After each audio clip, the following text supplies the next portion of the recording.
John Phillips and his daughter, Mackenzie Phillips. John Phillips, who passed away in 2001, was best known as a member and leader of the Mamas and the Papas, a vocal group responsible for the 1960s hits California Dreamin' and Monday Monday, among others.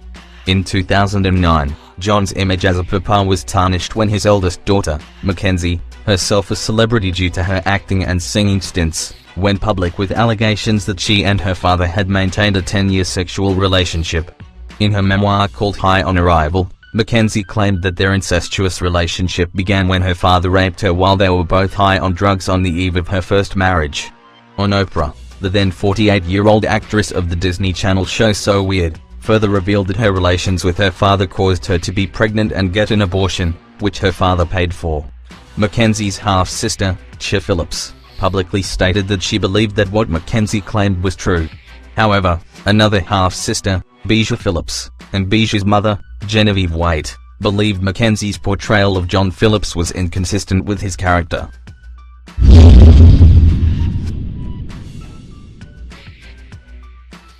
Nick Cameron and his half-sister, Danielle Heaney. In 2006, Nick Cameron and Danielle Heaney met for the first time in Glen Rothes, Fife. While they were half-brother and sister, they have the same mother but different fathers. They grew up apart, with Danielle being raised by her parents and Nick being raised in foster care. The two immediately grew infatuated with each other, and within 3 weeks of their meeting, Danielle ended her marriage with her husband, with whom she had a 4-year-old daughter. Nick and Danielle then moved in together and cared for Danielle's daughter as if she were their own. One time, the couple's mother, Susan, walked in on the couple making love and reported the matter to the police. Nick and Danielle were then put on a year's probation for admitting that they had committed incest. However, after enforced separation for 9 months, the two moved in together once again, this time vowing that they no longer had sex as the court had ordered.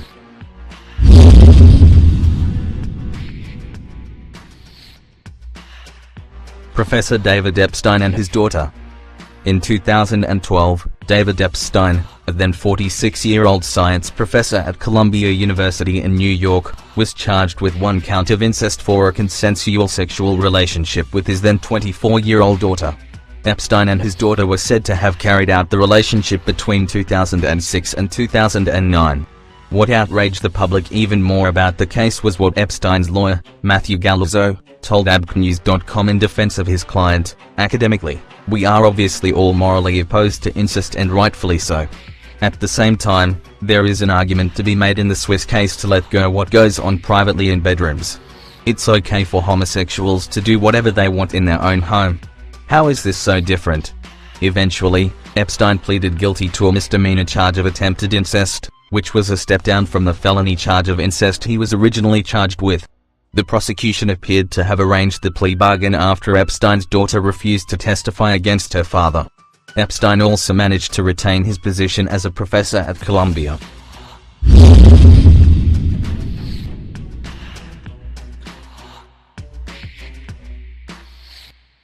Daniel Reinhardt and his daughter, Ashley.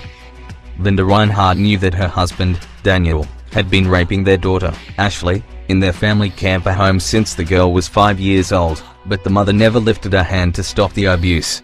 Ashley's 3 sisters, meanwhile, were threatened with death if they ever discussed what was going on with anyone.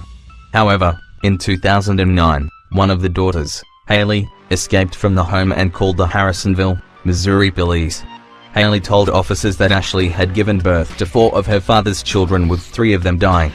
2 of the 3 babies that had died were disposed of in coolers and left on a farm, but the one Ashley had delivered when she was 16 had survived and was a 4-year-old then. During the trial, Daniel insisted that his relationship with Ashley was consensual, that she showed her interest in having sex with him by rubbing his shoulders on 2 occasions. In 2010, a jury disregarded Daniel's claims by finding him guilty, the judge sentencing the man to life in prison plus 22 years for incest, statutory rape, felony murder, and abandonment of a corpse.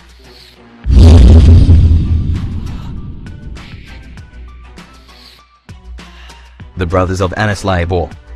Born to a traditional Amish family in 1987, Annis Labor often got into trouble for what was considered unacceptable Amish behavior, like being naughty in church and wearing her cap improperly.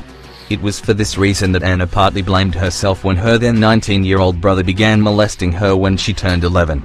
After that brother moved away, her 17-year-old brother then took his turn. Later, when Anna got her period at 13, she tried to fight back for fear that she would get pregnant. Her resistance didn't prove effective, however, as the abuse continued. Anna then tried to seek help from her church, a woman's shelter, a social worker, and her neighbors, all to no avail. In fact, when the Swartz and Truber Amish community learned that Anna had tried to report what was happening to her, she was considered an outcast.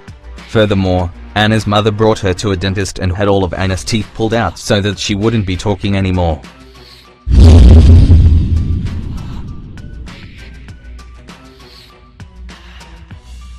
Joseph Fritzl and his daughter.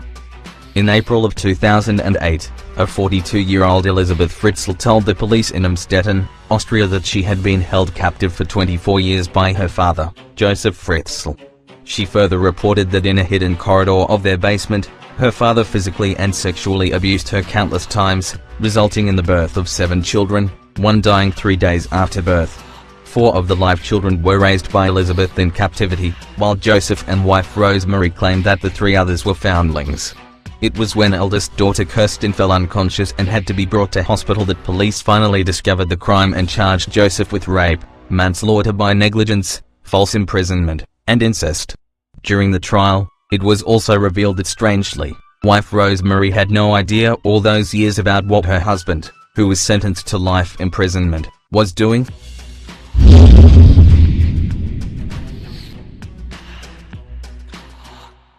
John Deves and his daughter, Jenny.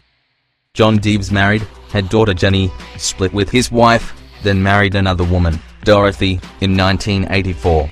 By that time, Jenny was 15 years old, and she occasionally stayed with John and Dorothy.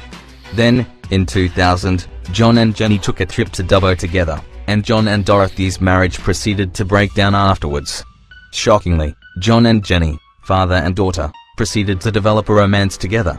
Their incestuous relationship resulted in Jenny giving birth to a child, who died from a congenital heart disease, likely a result of her parents' genetic similarities.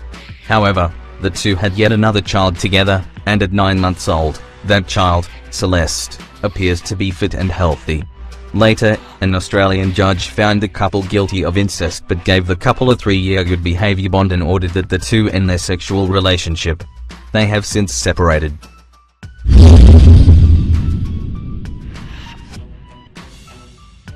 Bruce McMahon and his daughter, Linda Hodge. In 1987, Linda Hodge, an adopted daughter of a couple in California, turned 18 and decided to search for her birth parents. A firm that specialized in such matters was actually able to find Linda's biological father, who turned out to be billionaire Bruce McMahon. The man then arranged to meet his daughter in 1990. The two got along and lived together. Then, their relationship took a bizarre turn. Then 63-year-old McMahon, who was married to his 4th wife, told the then 29-year-old Linda that they had been married in a previous life. Linda seemed to believe the claim, and they proceeded to begin life as a couple. However, the relationship later turned ugly, with Linda vowing to preemptively destroy her biological father and Bruce filing a lawsuit against Linda for stealing his firm's trade secrets. The cases have since been settled.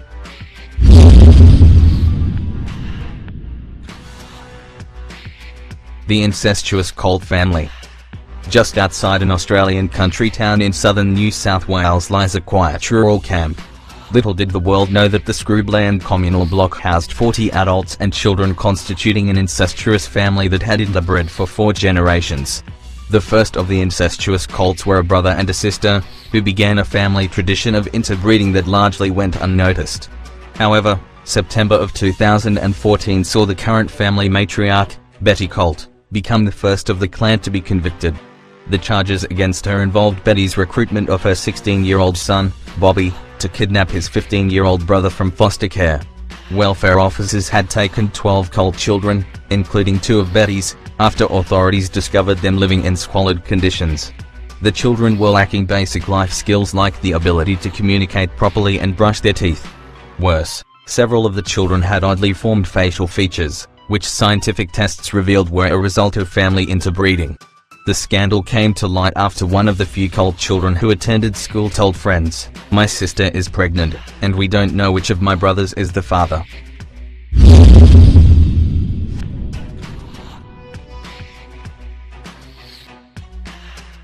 Barbara Buckland and her son, Anthony Buckland. Born in 1922, Barbara Buckland grew up to become a wealthy and beautiful socialite who was often featured in Vogue and Harper's Bazaar. However, like her mother, she suffered mental health problems and attempted suicide several times. Barbara's mental instability was also evident in her complex and allegedly incestuous relationship with her gay son, Anthony. According to accounts, Barbara was attempting to cure her son's homosexuality by coercing Anthony into having sex with her. Meanwhile, Anthony was mentally unstable himself as he suffered from schizophrenia and went through several violent arguments with his mother. Those violent episodes culminated with Anthony killing Barbara by stabbing her with a knife on November 17, 1972. Strangely, when police arrived, Anthony was casually ordering Chinese food over the phone. Then, after Anthony had spent close to 8 years in prison, he proceeded to live with his grandmother, whom he likewise nearly stabbed to death.